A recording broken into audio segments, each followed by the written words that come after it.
আচ্ছা শ্রী, বলতো দুটো মাছের টুকরো দিয়ে কয়জনকে খাওয়ানো সম্ভব? মা, দুজনকে। আর আমি যদি বলি 10 জনকে, কি অসম্ভব মনে হচ্ছে? একদমই না। আজ আমি দুটো মাছের টুকরো, একটি ডিম আর 4 ভাগের 1 ভাগ বাঁধাকপি দিয়ে এত মজাদার একটা রেসিপি শেয়ার করব যে খেয়ে শুধু আঙ্গুল চাটতে থাকবে। ওকে মা, তাহলে চলো ঝটপট রান্নাটা শুরু করি। অবশ্যই। আর সেই জন্য 4 ভাগের 1 ভাগ বাঁধাকপি নিয়ে একদম কুচি কুচি করে কেটে নিয়েছি। তার সাথে দিয়েছি গাজর কুচি আর দিয়ে দিলাম পেঁয়াজ কুচি। তারপর সাথে দিয়ে দিব পেঁয়াজ কলি কুচি আর দিয়ে দিব আরও কিছু বেসিক মশলা। সেই জন্য প্রথমে দিয়ে দিলাম প্রয়োজন মতো লবণ, দিয়ে দিব খুব সামান্য হলুদ গুঁড়ো, সামান্য শুকনো মরিচের গুঁড়ো, আর তারপর এখানে দিয়ে দিব খুব অল্প পরিমাণ আদা রসুন পেস্ট। এগুলো দিয়ে দিলাম। এবার বাইন্ডিংয়ের জন্য দিয়ে দিব এখানে 3 চামচের মতো বেসন, বড় চামচে 3 চামচ বেসন দিয়ে দিলাম। আর তারপর এখানে দিয়ে দিব 2 চামচের মতো চালের গুঁড়ো, এতে করে বাইন্ডিংটা খুব সুন্দর হবে। তারপর এখানে আমি অ্যাড করে দিব একটু ডিমের সম্পূর্ণ অংশটা দিব না, প্রয়োজন বুঝে তারপর বাকি অংশটা দিয়ে দিব। আর এখানে আরেকটু দিয়ে দিলাম কাঁচামরিচ কুচি। কাঁচামরিচটা অবশ্যই তোমরা তোমাদের প্রয়োজন অনুযায়ী দিয়ে দিবে।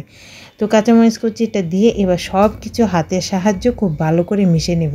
আর হাতটা কিন্তু অবশ্যই আগে খুব ভালো করে পরিষ্কার করে নিয়েছি। তো দেখতেই পাচ্ছ সব কিছু কিন্তু খুব সুন্দর করে মাখানো হয়ে গেছে।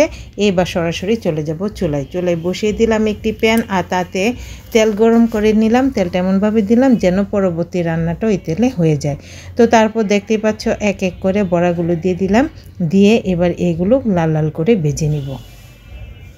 এই বড়াগুলো ভাজার সময় খুব সাবধান, আশেপাশে যেন কেউ না থাকে সেদিকে খেয়াল রাখতে হবে। কেন বলো তো?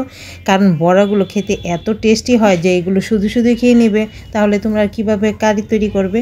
সেই জন্য বড়াগুলো খুব সাবধানে ভেজে তারপর একটি সাইডে রেখে দিতে হবে। তো দেখতে পাচ্ছ আমি এক এক করে বড়াগুলো দিয়ে লাল লাল করে ভেজে তারপর সাইডে তুলে নিলাম। আমিও কিন্তু অতি সাবধানতা অবলম্বন করলেও অনেকগুলাই খেয়ে নিয়েছিল। তো যাই হোক, এবার সেই তেলেই দিয়ে দিব 2টি মাছের টুকরো। এখানে আমি কাতলা মাছ নিয়েছি, তোমরা চাইলে অন্য কোনো বড় মাছও নিতে পারো। তো কাতলা মাছের টুকরোগুলো দেখতে পাচ্ছ লাল লাল করে ভেজে নিচ্ছি। এভাবে 2 পাশ লাল লাল করে ভেজে নেবে। তারপর মাছের টুকরোটাও একটা সাইডে রেখে দিব। আর তারপর বাকি রান্নাটা সেম প্যানে সেম তেলেই করে নিব। সেই জন্য আরও একটু তেল দিয়ে দিলাম। আর তারপর এখানে দিয়ে দিব গোটা গরম মশলা। গরম মশলাটা একটু গরম হলে তারপর এখানে দিয়ে দিব পেঁয়াজ কুচি। এবার পেঁয়াজ কুচিটাকে হালকা ব্রাউন করে ভেজে নেব। পেঁয়াজ কুচি হালকা ব্রাউন করে ভাজা হয়ে গেলে এখানে আমি দিয়ে দিব 1/2 চামচ আদা রসুন পেস্ট। আদা রসুন পেস্টটা দিয়ে খুব ভালো করে ভেজে নিতে হবে যতক্ষণ পর্যন্ত না কাঁচা গন্ধ চলে যায়। তো সব কিছু যখন খুব ভালো করে ভাজা হয়ে যাবে সেই পর্যায়ে এখানে আমি অ্যাড করে দিলাম 2টি কাঁচামরিচ, অর্ধেক করে নিয়েছি, সেটা দিয়ে দিলাম। দিয়ে এবার সব কিছু আবারও খুব ভালো করে ভেজে নিব। আর তারপর এখানে অ্যাড করে দিব আরও কিছু মশলা। সেই জন্য প্রথমে আমি দিয়ে দিলাম পরিমাণ মতো হলুদ গুঁড়ো, 1/2 চামচ শুকনো মরিচের গুঁড়ো, 1/2 চামচ জিরে গুঁড়ো, 1/2 চামচ ধনে গুঁড়ো। এই রেসিপিটাতে এই মশলার পরিমাণটা একটু কমই হবে। তো দেখো একটু পানি দিয়ে দিলাম যেন মশলাগুলো পুড়ে না যায়। মশলাগুলো পুড়ে গেলে তো খেতে ভালো লাগবে না। তো মশলাটা খুব ভালো করে কষিয়ে নিলাম। মশলা থেকে খুব সুন্দর করে কিন্তু তেল রিলিজ করে দিয়েছে। এভাবে মশলাটাকে সুন্দর করে কষিয়ে নিতে হবে। মশলা কষানো হয়ে গেলে তারপর এখানে দিয়ে দিলাম আমি আগে যে মাছটা ভেজে রেখেছিলাম, সেই মাছটা কাটা ছাড়িয়ে রেখেছি, সেই মাছটাই আমি এখানে দিয়ে দিব।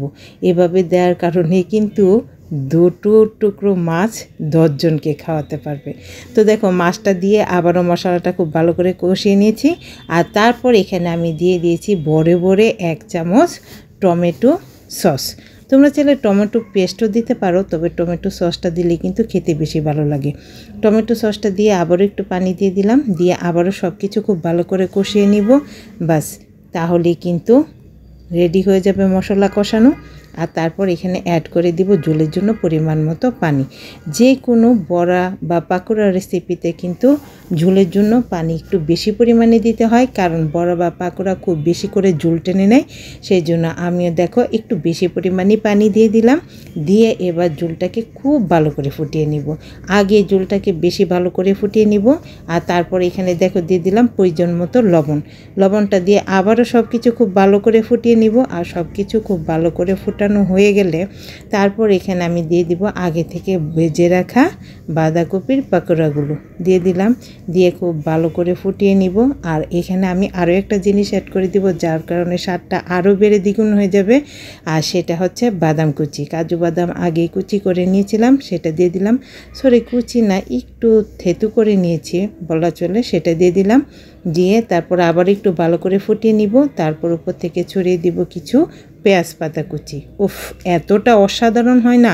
দুপুরে গরম ভাতের সাথে এই রেসিপিটা থাকলে তোমরা আর অন্য কোনো দিকে ফিরেই যাবে না, শুধু এটা নিয়েই গপ গপ করে সব ভাত খেয়ে নেবে। কথা দিচ্ছি এতটা টেস্টি হয়। ঘরে একবার ট্রাই করো, তাহলেই কিন্তু বুঝতে পারবে। আর তোমাদের কাছে যদি রেসিপিটা ভালো লাগে তাহলে কিন্তু বেশি বেশি করে শেয়ার করে দিও। আমার চ্যানেলটাকে সাবস্ক্রাইব আর পেজটাকে ফলো করে দেওয়ার জন্য তোমাদের কাছে খুব বেশি অনুরোধ হলো। আর এটা খাওয়ার পর আমার মেয়ের মুখে রিভিউটা একটু শুনতে হবে, তো তাহলে শুনো। মা, সেই মজা। তাহলে দেখা হবে পরবর্তী নতুন কোনো ভিডিওতে। ততদিন পর্যন্ত ভালো থেকো, টাটা।